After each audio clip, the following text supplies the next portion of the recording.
Hi everyone, मैं हूँ रज़िया। आप सभी का स्वागत है कुक विथ रज़िया पर। आज मैं आप सभी के साथ शेयर कर रही हूँ सूजी और आलू से बनने वाली एक बहुत ही मज़ेदार स्नैक्स जो सिर्फ़ और सिर्फ 2 इंग्रेडिएंट में बनके तैयार हो जाती है और बहुत ही मज़ेदार बनती है। ज़रूर से इस रेसिपी को ट्राई करें। वीडियो पसंद आए तो इसे ज़रूर से लाइक करें। तो चलिए रेसिपी शुरू करते हैं। इसके लिए सबसे पहले हम एक कढ़ाई में डालेंगे 2 चम्मच तेल। जब तेल अच्छी तरह से गर्म हो जाए उसके बाद हम इसमें डालेंगे 1 चुटकी हींग। उसके बाद हम इसमें डालेंगे 1 कटोरी पानी।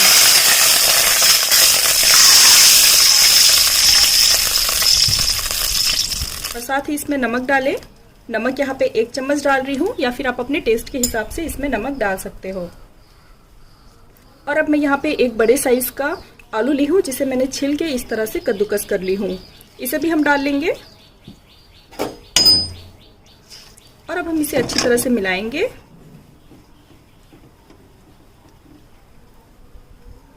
और अब हम इसे 3 से 4 मिनट तक पकाएंगे जब तक कि आलू इसमें अच्छी तरह से सॉफ्ट ना हो जाए। अब ये आप देख सकते हो तकरीबन 3 से 4 मिनट बाद आलू अच्छी तरह से नरम हो गया है। एकदम ये आप देखो सॉफ्ट हो चुका है। अब हम गैस बंद कर देंगे। अब हम इसमें डालेंगे 1 चम्मच जीरा, 1 चम्मच काली मिर्च का पाउडर, या फिर आप चाहो तो 4 से 5 काली मिर्च ले सकते हो और उसे कूट के इस तरह से पाउडर कर सकते हो। 1 चम्मच यहाँ पे करी पत्ता ले रही हूँ जिसके मैंने इस तरह से पतले पतले पीसेस कर ली हूँ। आप चाहो तो करी पत्ते के बदले धनिया पत्ते का भी यूज कर सकते हो, लेकिन मैंने यहाँ पे करी पत्ते को एकदम बारीक चॉप किया हुआ है। मुझे पर्सनली इस रेसिपी में करी पत्ता का टेस्ट ज़्यादा अच्छा लगता है, इसलिए मैं करी पत्ता ऐड कर रही हूँ। आप चाहो तो यहाँ पे धनिया पत्ते का भी यूज़ कर सकते हो। साथ ही हम इसमें लेंगे 1 हरा मिर्च, इसे भी हमने बारीक काट लिया है। और अब मैं इसमें डालूंगी 1 कटोरी गाढ़ी वाली दही। अगर आपके पास दही नहीं है तो आप छाछ का भी इस्तेमाल कर सकते हो। अब हम इन सभी चीज़ों को डाल के अच्छी तरह से मिलाएंगे।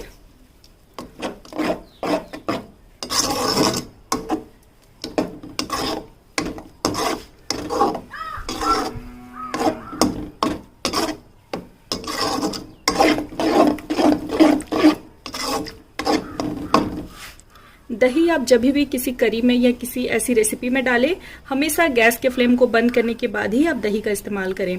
अगर आप तेज आंच में या फिर जब गैस आपकी ऑन हो, अगर आप किसी भी रेसिपी में दही डालोगे तो दही जो है लम्स बनने लगेंगे, गांठें बनने लगेंगी, उसमें एकदम दानेदार होंगी। अगर आप गैस बंद करके दही को इस तरह से मिलाओगे तो या देखो दही अच्छी तरह से मिक्स हो जाता है और एकदम क्रीमी सा टेक्सचर होता है। तो ये एक टिप है, जब भी आप किसी भी रेसिपी में दही ऐड करोगे हमेशा गैस को बंद करके ही दही ऐड करोगे। तो ये आप देखो दही इसमें अच्छी तरह से मिक्स हो चुका है। अब हम गैस के फ्लेम को ऑन करेंगे। अब हमने गैस के फ्लेम को ऑन कर लिया है।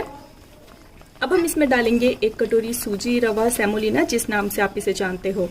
तो यहाँ पे आप देखो मैंने 1 कटोरी नाप के सूजी ली हूँ और इसमें 1 कटोरी नाप के पानी डाली हूँ और इसी कटोरी से नाप के 1 कटोरी में दही ली हूँ।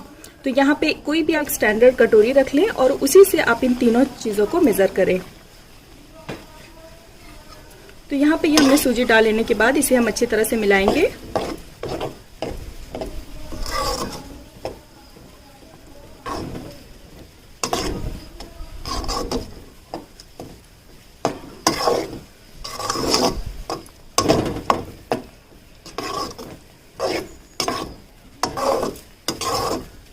इसी तरह से कंटिन्यू चलाते हुआ मिलाएं जब तक कि ये पूरी तरह से सूख ना जाए और एकदम डो की शक्ल में ना आए। ये आप देखो इस तरह से ये सभी चीजें मिक्स होने लगी हैं और ये आप देखो तली इस तरह से छोड़ने लगा है। इसे इसी तरह से तकरीबन 20 से 30 सेकंड तक और चलाएं। अब ये आप देखो अब ये सभी चीजें आपस में अच्छी तरह से मिक्स हो चुकी हैं। अब ये एकदम डो की शक्ल में आ रहा है। ये आप देखो इस तरह से जब आप इसे मिलाओगे एकदम ये डो की शक्ल में आ गया है। ये आप देख सकते हो इसका टेक्सचर, और ये तली में भी चिपकना बंद हो गया है। ये आप देखो इस तरह से अगर आप मिलाओगे तो ये तली पे भी नहीं चिपकेगा, मतलब कि आपका ये डो अब तैयार है। अब हम इसे निकाल के एक प्लेट में ठंडा कर लेंगे। अब आप देख सकते हो अब मैंने इस डो को एक प्लेट में निकाल ली हूँ। अब मैं अपने हथेली में थोड़ा सा तेल लगाऊंगी और इसे हल्का सा इस तरह से मसल लूंगी। जिस तरह से हम अपने घर में आटे को मसलते हैं सेम इसे उसी तरह से मसलना है। ताकि सभी चीज़ें आपस में अच्छी तरह से मिक्स हो जाएं।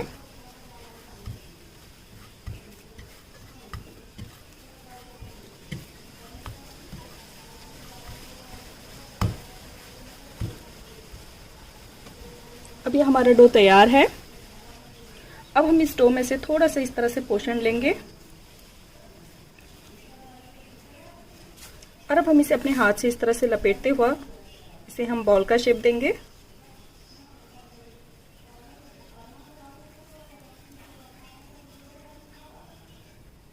और इसे अब हम हल्का से इस तरह से प्रेस करेंगे और अपनी उंगली में इस तरह से हल्का सा तेल लगाएं और इसमें इस तरह से मिडिल में इस तरह से होल कर लेंगे। जिस तरह से हम बड़े बनाने के लिए शेप देते हैं, मैं इसे उसी तरह से शेप दे रही हूँ। आप अपने पसंद के हिसाब से इसकी साइज और शेप बना सकते हो। आप चाहो तो इसे राउंड शेप में बनाओ, स्क्वायर में बनाओ, रेक्टेंगुलर में बनाओ। आप अपने पसंद के हिसाब से, चाहो तो आप इसे कटलेट के भी शेप दे सकते हो। आप अपने हिसाब से इसके साइज और इसकी डिजाइन अपने हिसाब से तैयार कर सकते हो। तो यहाँ पे देखो, एक मैंने इस तरह से बड़े का शेप दिया है। सेम इसी तरह से दूसरे डो को भी हम तैयार कर लेंगे।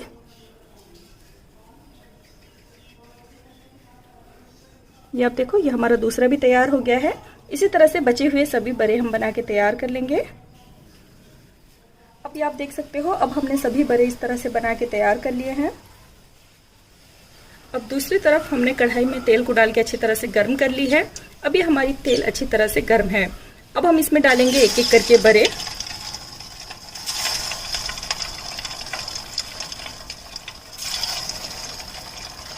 बहुत ज्यादा भर के नहीं डालना है, एक दूसरे पे ओवरलैप नहीं करना है।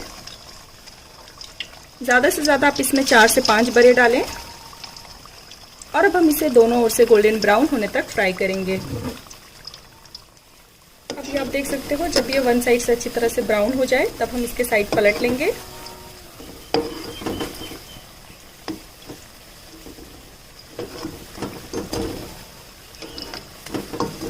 अब हम इसे दोनों ओर से गोल्डन ब्राउन होने तक पकाएंगे।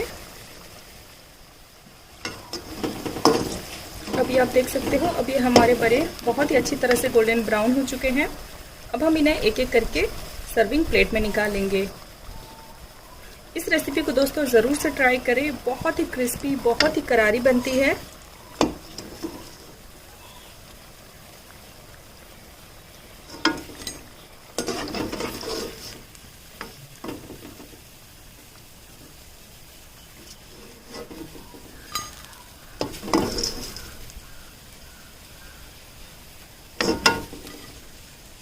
ये मैं आपको थोड़ा सा दिखाना चाहूंगी। ये आप देख सकते हो, इसका लुक कितना अच्छा से कलर उभर के आया है और बहुत ही ज्यादा क्रिस्पी बनी है। अब हम इसी तरह से सभी बड़े फ्राई कर लेंगे।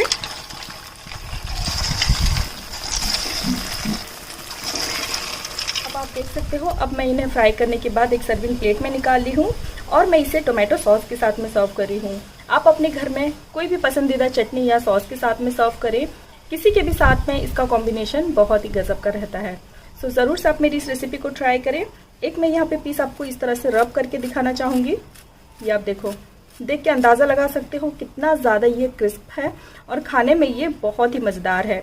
सो ज़रूर से आप मेरी इस रेसिपी को ट्राई करें। वीडियो पसंद आए तो इसे ज़रूर से लाइक करें और भी इस तरह की मज़ेदार रेसिपी फ्री में देखने के लिए आप मेरे यूट्यूब चैनल को सब्सक्राइब करें और बराबर में दिए गए बेल आइकन को ज़रूर से प्रेस करें। इससे मेरे नए नए वीडियोस की नोटिफिकेशन आपको सबसे पहले फ्री में देखने मिलेंगे।